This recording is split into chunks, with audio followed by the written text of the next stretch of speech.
Hnutí ANO nechce privatizovat krajské zdravotnictví. My to chceme řídit transparentně.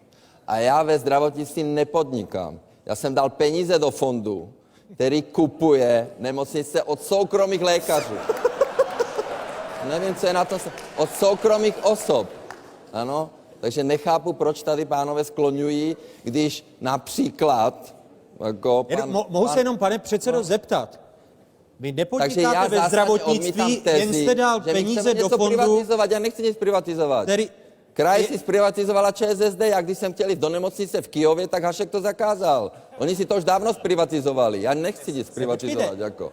Chápu správně, I školy, i Pane nemocnice. předsedo, chápu správně, že nepovažujete za podnikání to, že vydáte peníze do fondu Proč a by ten nemohl fond můj fond koupit nemocnici od fyzické osoby, A to, od lékaře, proč by nemohl koupit jako... a to není podnikání ve zdravotnictví.